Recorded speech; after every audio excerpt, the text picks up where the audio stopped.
Good afternoon. Hope that today's session will not be too long. We have a very long session on ionic equilibrium part 1 in the previous session. Today's slide will only be around 16 pages. It is not a big topic relative to the previous topic. So we're going to talk about solubility product in this section. All right. So first of all, we need to establish the understanding of soluble versus sparingly soluble salts. Soluble salts, right, they actually dissociate completely or fully in solution to form their constituent ions like sodium chloride. For sparingly soluble salt, if you add a small amount of it in water, okay, you do form the ions. However, not completely dissociated. That's for sure. All right. If you continue to add more solid MX into the solution, of course, the concentration of the ions will increase. Okay, there will be a shift in the equilibrium position to the right to form more ions. And it will reach a point whereby the solution becomes saturated, meaning it contains the maximum amount of dissolved solute at that particular temperature in the presence of undissolved solute. So at this point of time, the ions in the saturated solution are in dynamic equilibrium with the excess undissolved solid. Okay, so at saturation, it will be at equilibrium, meaning the rate of dissolution and the rate of precipitation will be the same. Okay, so the rate of the forward reaction equals the rate of the backward reaction, and there's no net change in the concentration of the ions at saturation. In this table, we compare them in detail. So, as we have learned in O-level, soluble compounds include all nitrates, most of the halides except silver, lead, and copper plus. Okay, this is something new, copper plus. Sulfates are mostly soluble except lead, calcium, and barium. As for oxides, when we talk about group 1 and ammonium oxides, they are soluble, as well as the larger group 2 cations like calcium, strontium, and barium. However, most oxides are actually sparingly soluble. As for hydroxides, group 1 definitely, and the larger group 2 cations as well. Sulfide, group 1 ammonium, and the group 2 cations, including magnesium. Oops, okay. And most sulfides are actually insoluble, are not so soluble in water. They are sparingly soluble. Carbonates and phosphate only for the group 1s and ammonium. Most of them are not soluble, are not that soluble. Chromates, group 1, as well as ammonium, the small group 2 cation. So this is a more detailed solubility table compared to the O-level. Now, defining solubility product. So the established equilibrium in a saturated solution of sparingly soluble salt can be generalized in this equation. Okay, A and B. All right.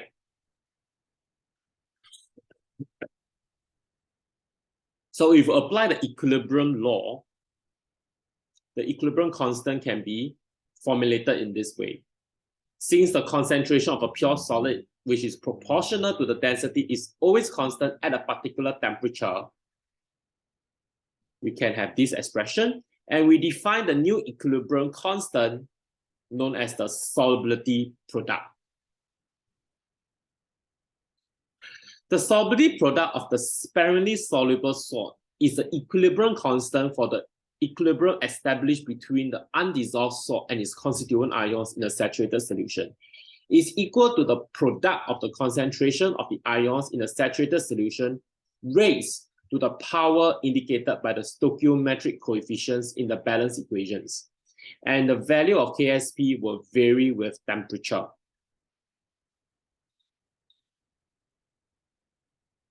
Now, these are the solubility products of some common compounds. Don't have to memorize them. They will be provided if the question requires it. Some more example for you to make reference to. How do you write the expression as well as the units for Ksp, which is a solubility product. What is solubility? It is the maximum amount of solute that can dissolve in a given amount of solvent at a particular temperature. All right, so you can express it in terms of mole per dm cube, gram per dm cube, gram per 100 gram of solvent, or ppm, parts per million. Now, this is an example of a working. If you have a solubility of Ag2CrO4 at this value, what is the concentration of each constituent ion? So you write the equation first so that you know how to write the expression. And you see that to get the silver ion concentration, you see that it's just 2 times of this. All right, because the mole ratio is 2:1. As for CrO4 2 minus, it has the same mole ratio, it will be the same. So that's how you calculate the concentration. That's it.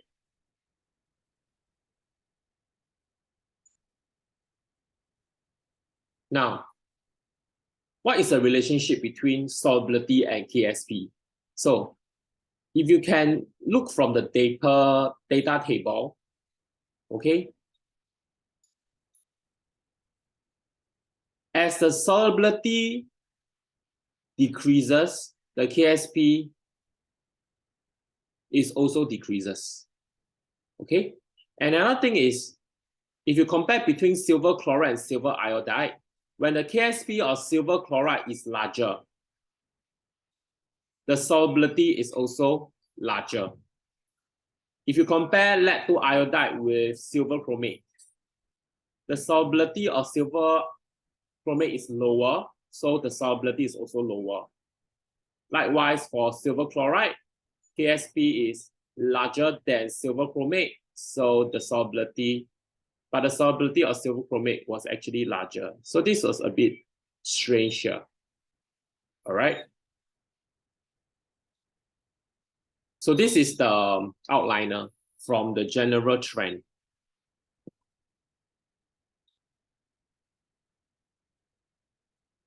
So the information illustrates these points. Solubility product do give a direct comparison to the solubility if the total number of ions per unit formula of the compound is the same in both cases.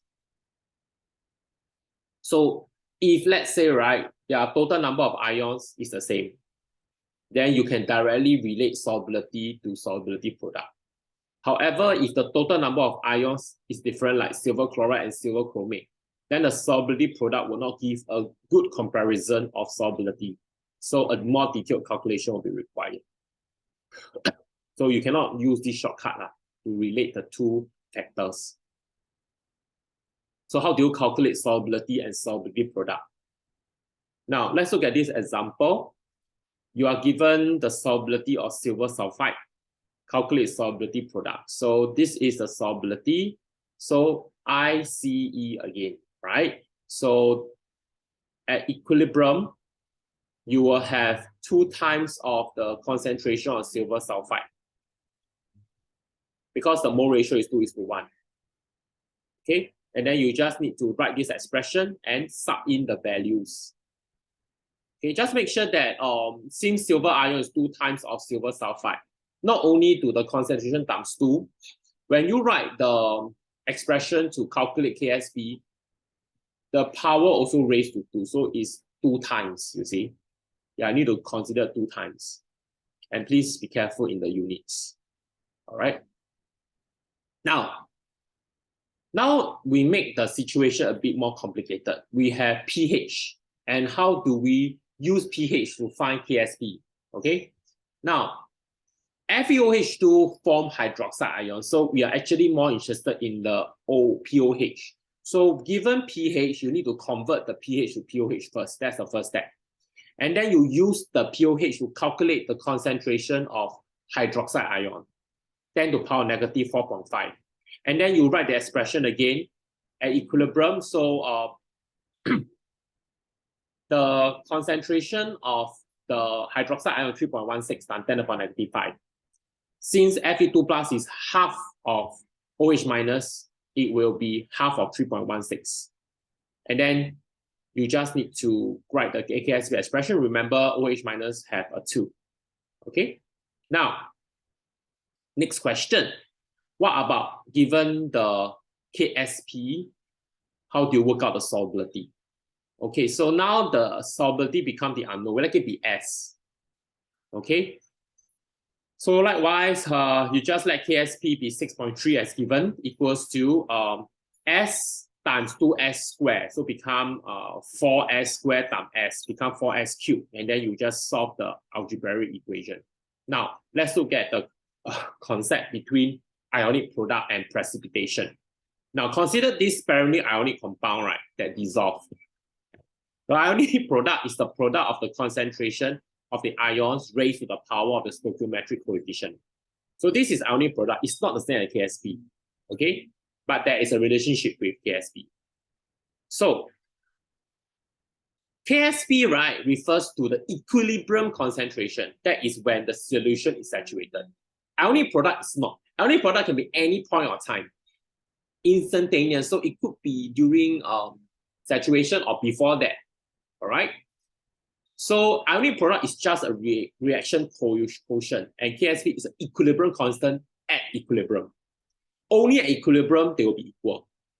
So consider the gradual addition of Mx to form a solution. So before the solution becomes saturated, the added salt just dissolve and dissociate.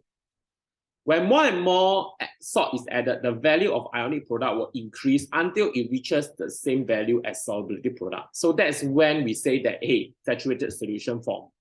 And any further amount of salt cannot be dissolved. Okay?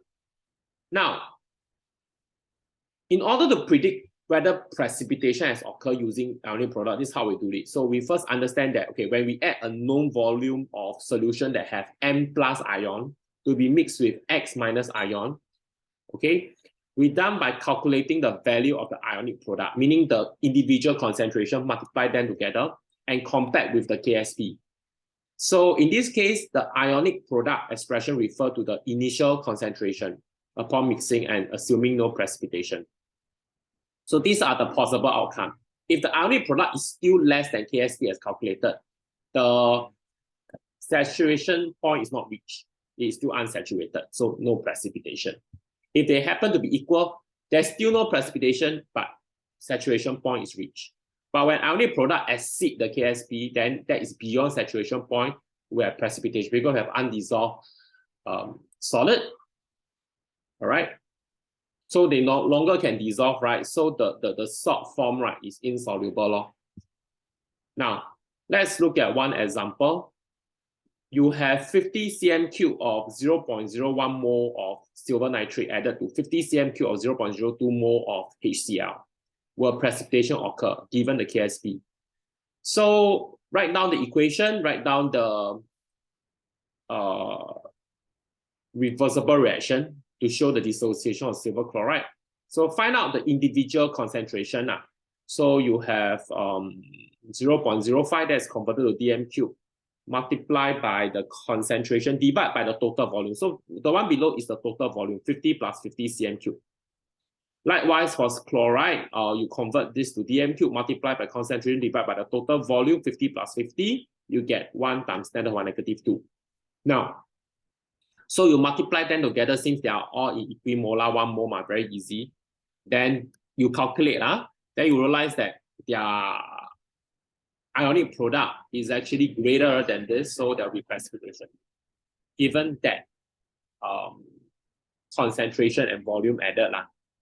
Okay. So next question now. You have 10 cm³ added to 500 cm³. Will there be precipitation? Okay, so you do the same thing, but just that in this case, right?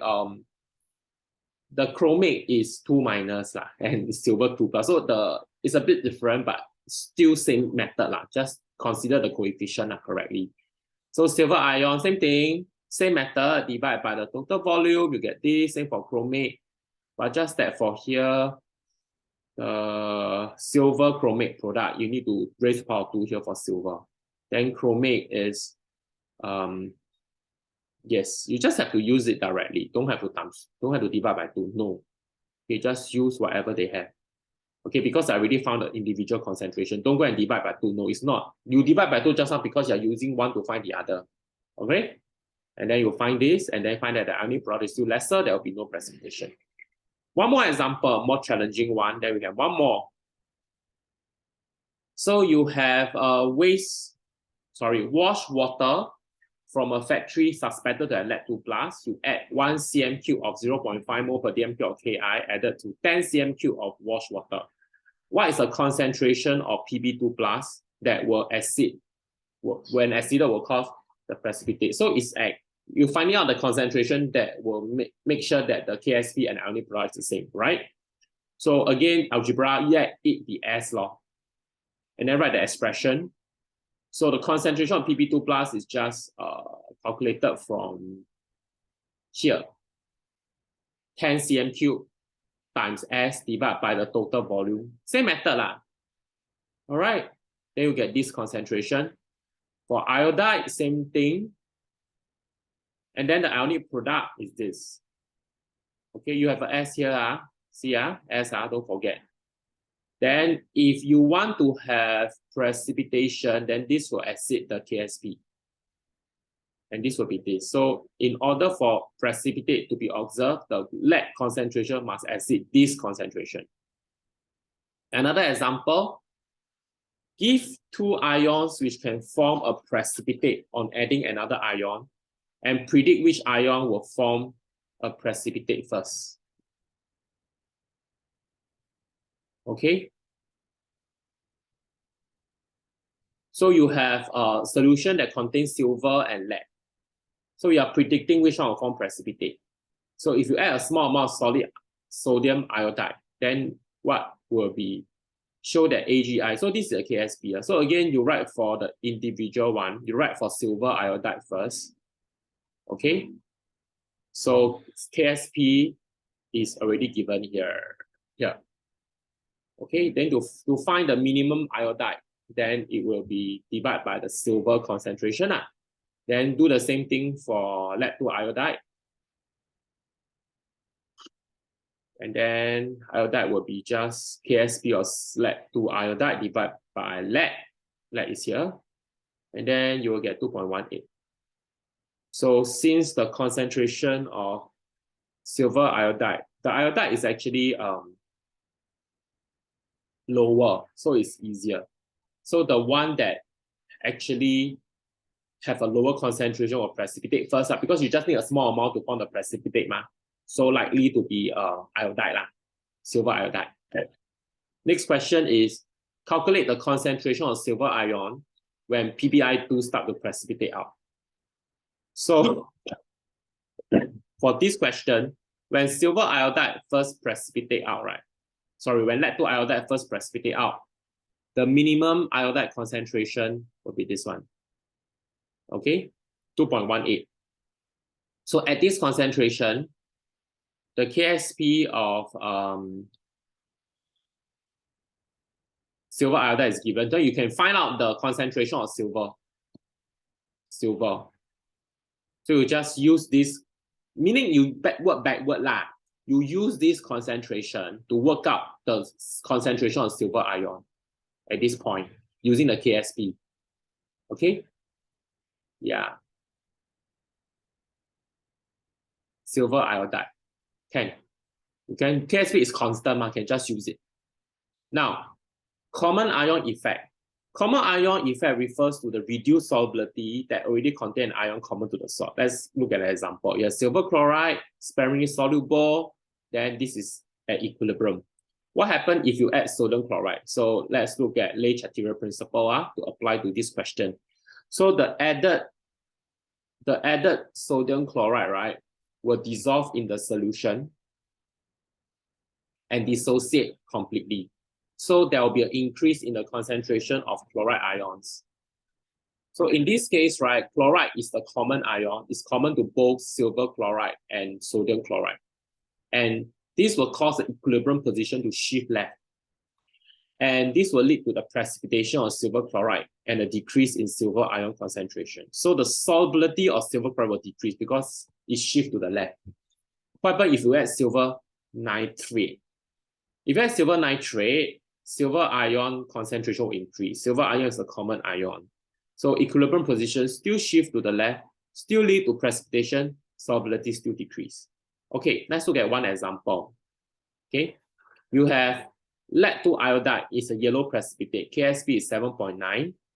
And then you calculate the solubility of lead-2 iodide. So again, let S be the unknown solubility lah. Then you just write the expression, calculate, just equate the ionic, the sum, the product of the concentration raised to the power of the coefficient to the KSP to find out the solubility of the lead-2 iodide. Okay.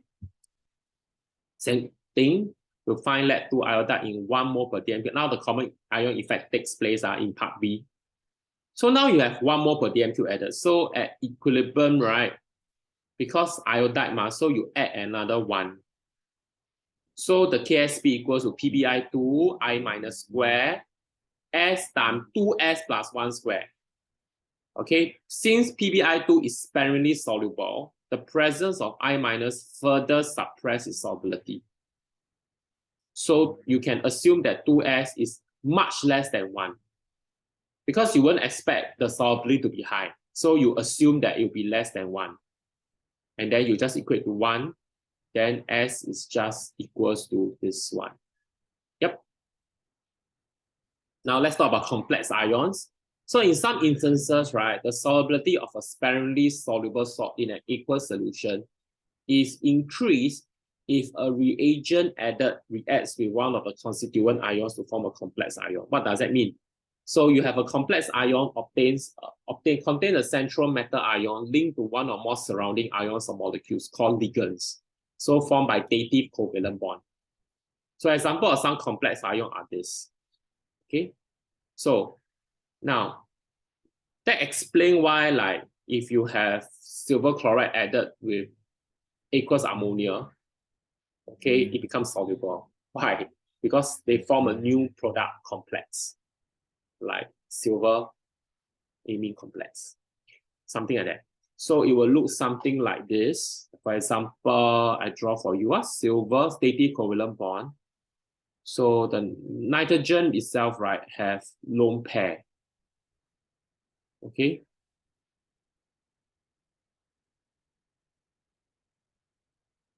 So they form a dative bond here. Likewise, something like this. And then, because the ammonia itself is neutral, but silver has a charge of +1, so it's a plus overall. Okay. Now, when silver chloride, okay, how do you explain? So this is the explanation, a standard answer. Okay, when silver chloride was added to water, you form this equilibrium, okay, expressed by the equation. When aqueous ammonia is added, the complex ion silver amine complex is formed. And this equilibrium is established. You form a diamine silver ion.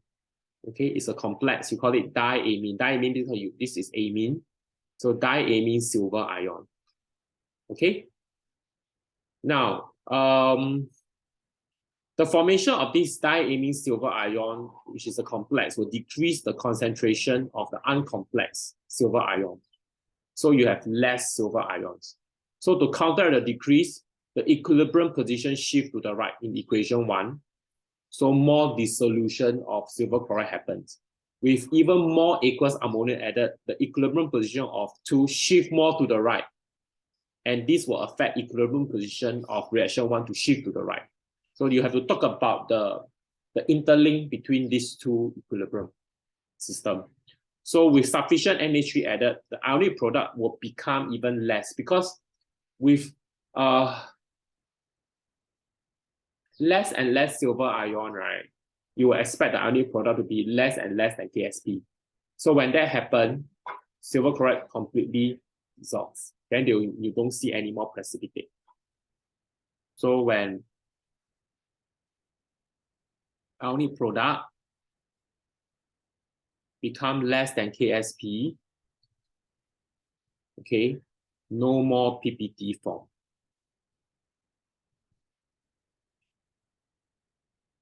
Okay. Another example, when you add aqueous ammonia to copper 2 plus, you form blue precipitate. This is what you learn at O level. And then you also learn in O level that when you add excess aqueous ammonia, you form a double solution, but there's no explanation at O level. So this is the reason now.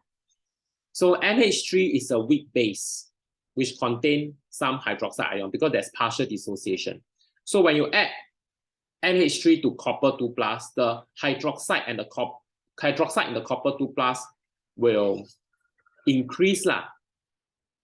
Okay, because and this makes the ionic product of copper 2 hydroxide acid, the KSP. So when you add NH3, okay, equilibrium position shift to the right because more NH3 added shift to form more hydroxide. So more hydroxide, more this, the ionic product will actually acid the KSP, which explains why the blue precipitate was formed. But if you continue to add excess ammonia, right, there will be another reaction. The copper 2 plus will react with ammonia to form a complex. Okay. Tetraamine copper complex, something like that. Okay. So I won't draw lah, but you know what I mean by that. So the formation of this complex will decrease the concentration of the copper 2 plus. So imagine when this decrease. So to counteract the decrease, equilibrium position of reaction 1 shift to the left. So you have more copper 2 hydroxide dissolved to form copper 2 plus. When there's sufficient NH3 added, the ionic product will be less than KSP. Okay, because it keeps on removing the copper 2 plus away, ma. And all the copper 2 hydroxide will eventually dissolve to form the dark blue solution. Yeah. So when copper 2 plus concentration will fall, that will result in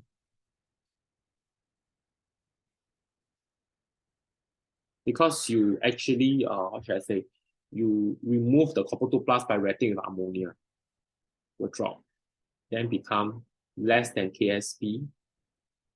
That means that the copper 2 hydroxide dissolve, no more PPT. Okay. Now, the next question, if you add hydrochloric acid to lead-2 chloride containing undissolved lead-2 chloride, has a different effect to that of concentrated acid. Why?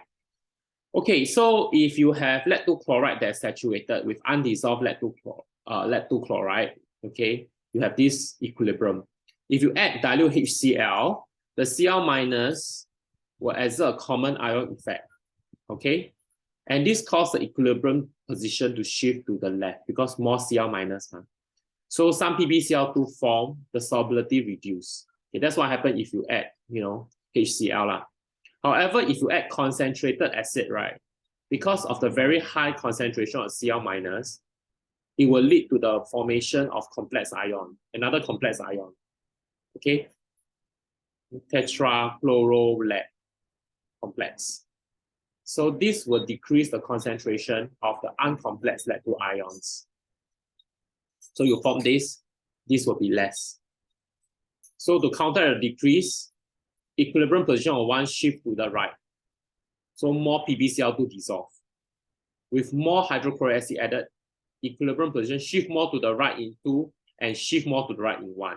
So with sufficient HCl added for concentrated, the ionic product will become less than KSP and PbCl2 will eventually dissolve. That's why it's a difference. Now, effect of pH. So the solubility of ionic salt can be greatly affected by the pH. For example, the solubility of sparingly soluble salt that contain basic anions like this will increase when the pH solution decrease. The more basic the anion, the greater the effect of pH. So salts with anions that are weak base are unaffected by pH change. Okay, so it depends on the anions they have. So there are many cases in which the salt of the weak acid is only very slightly soluble in water, but dissolved readily in a dilute mineral acid. Okay, so this is talking about solubility of sparingly soluble salt of weak acid. So for example, calcium phosphate is sparingly soluble, but it's soluble in dilute acid. Why? Okay, so what is the effect, okay, of this acid on the solubility? Okay.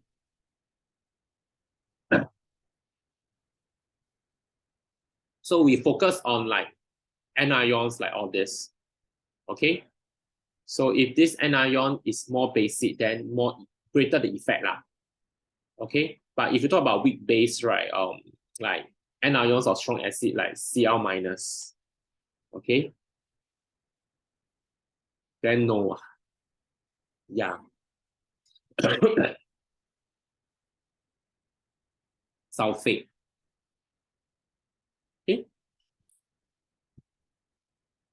So in a saturated solution, calcium phosphate dissociate to form calcium and phosphate ions. So when you add acid, H plus ions is you have this equation. Because it's a strong acid, so there'll be complete dissociation.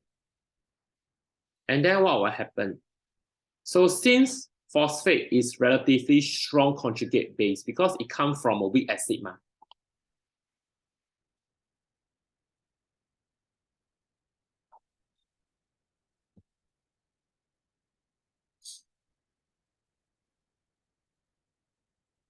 correct? So weak acid will constitute a strong conjugate base. So strong base.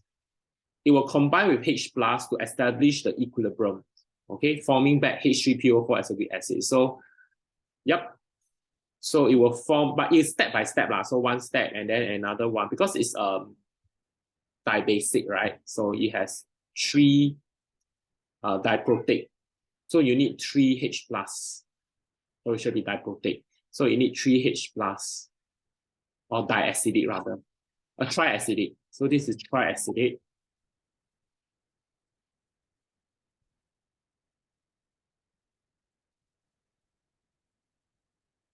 Okay. So you add HP one by one, 2 minus, then become minus, then finally this one. So, but whatever is done here, right, it will actually contribute to a decrease in concentration of phosphate because it formed the phosphoric acid. So to counter a decrease in this, the equilibrium position of one or less of this shift to the right. So you have more of this dissolve. So you continue to add more HCl, it will equation 2 will shift to the right, keep on shifting. 1 also shift to the right. Then with sufficient HCl added, the ionic product will be less than KSP, and this calcium phosphate will dissolve. So apparently it was a precipitate at the start. But with more and more H plus added, yeah, it will dissolve lah. Okay, eventually. Now, let's move on to selective precipitation of metallic sulfides in QA. Now, the solubility product principle can be applied to the formation of metallic sulfide precipitate. So these are the cations under test, like He2+, Pb2+, Cu2+, cadmium 2+, zinc, nickel, and manganese. So when you bubble into the acidic solution of cation H2S, right, you form HGS, PBS, CUS, and this, but no precipitate here. If you bubble into the alkaline solution, everything form. Okay, so for this 4, right, the KSP is relatively low. If you look at the KSP, very low, but here is relatively high. Now, so these are just information. Now, this is the question that they will ask regarding this. Zinc sulfide is not precipitated when you bubble H2S into the acidic solution. But when you bubble into alkaline, there's precipitate. So how do you use the KSP to find out? But in the case of PBS, it has precipitate. So H2S is considered a weak acid. Yes. It dissociates partially. So it formed this equilibrium. Because it's dibasic or diprotic, so it will have two steps. So Ka1 and Ka2. Okay. And this is the overall equation. So the concentration of sulfide will depend on the pH. Now, in an acidic medium, when H2S is bubbled into acidic solution, the high H plus will suppress the dissolution of H2S. Yeah. The equilibrium position of reaction 1 will shift to the left, and the S2 minus on the right-hand side will be reduced below its low value. So in that case, S2 minus concentration is so low that the ionic product does not exceed the KSP of ZNS, so no precipitation. In the case of PBS, the KSP is actually much, much lower if you look at the data. So even though the S2 minus concentration is low, but it's still considered high enough for the ionic product to exit. So whenever there's precipitate, always go back to the basics. Ionic product versus KSP. Ionic product more than KSP, precipitate form. Ionic product less than KSP, no precipitate. And the ionic product is related to the concentration of the ion, and it is related to Le Chatelier principle, how the equilibrium position actually shifted. As for the alkaline medium, right, this is how we can argue. When H2S is bubbled into alkaline solution or Z2 plus or Lead2 plus, the OH minus present will react with H plus to form H2S. So OH minus will remove the H plus. So equilibrium position will shift to the right. So S2 minus in alkaline will actually be higher. So there is a high concentration of S2 minus. So ZNS and PBS will exceed the KSP value for the ionic product. Now, the next section is selective precipitation and dissolution of metallic hydroxide. So this table will show the observation when sodium hydroxide equals ammonia and a mixture of ammonia and ammonium chloride added separately to aqueous solution of various cations. So whether a precipitate is formed depends on the KSP of the metal hydroxide. So these are the cations, hydroxide form, KSP, and we can see that here, we classify them as low. That's why you see precipitate or high, can see, but not as bad. Very high, not really. So when sodium hydroxide, you form PPT, but this one for calcium and barium only when the solution is concentrated enough. Aqueous ammonia, PPT, no PPT, because of KSP. Addition of this ammonium and ammonium chloride mixture, PPT, no PPT. What is the chloride doing? And no PPT. Okay, let's look at this one example. A white precipitate of magnesium hydroxide is obtained when aqueous ammonia is added, containing magnesium ion, but no precipitate is observed when a mixture of ammonia and ammonium chloride is added to the same solution. Explain the observation. So, why? No PPT. So let's talk about the first one, the aqueous ammonia. It's a weak base, partial dissociation occurs. When you add aqueous ammonia to magnesium, the hydroxide ion increase, ionic product, acid KSP. So magnesium hydroxide precipitated.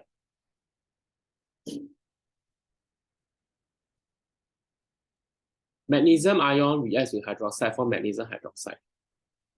So you just need to keep on arguing that when there's precipitate, it's because the ionic product exceeds the KSP. Ionic product can exceed KSP because there's an increased concentration of OH minus.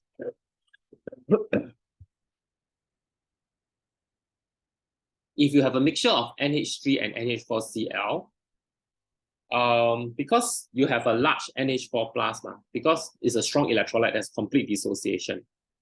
So your NH4 plus become very high. It will cause the equilibrium position of reaction 1 to shift back to the left. So OH minus ion concentration is somehow, the OH minus amount that is formed is suppressed. So the concentration will not be high.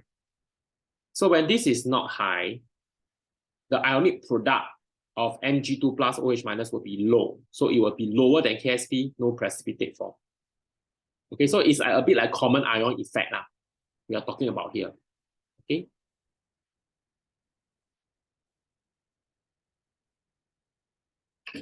Limitations to the solubility product concept. The solubility product concept is only valid for saturated solution, in which the total concentration of the ion cannot be more than 0.01. Quite diluted. So if any concentration greater than this, the value of KSP will not be constant and it's not appropriate to use it. So let's say for very soluble compounds like sodium chloride, you cannot. Okay, because the numerical value will be very small. The solubility product of a sparingly soluble salt is essentially a modified equilibrium constant. So the value will change with temperature. The temperature at which solubility product is measured should always be specified unless it relates to the selected standard temperature of 298 Kelvin. So in summary, we have this solubility equilibrium. You can read yourself, and that's it for today. Thank you. So lastly, the applications are predict precipitation, predict selective precipitation of metal hydroxide. Explain that why certain metal hydroxide is formed as precipitate, some are not, and explaining complex ion formation as well. So that's it for today. Hope you enjoy yourself.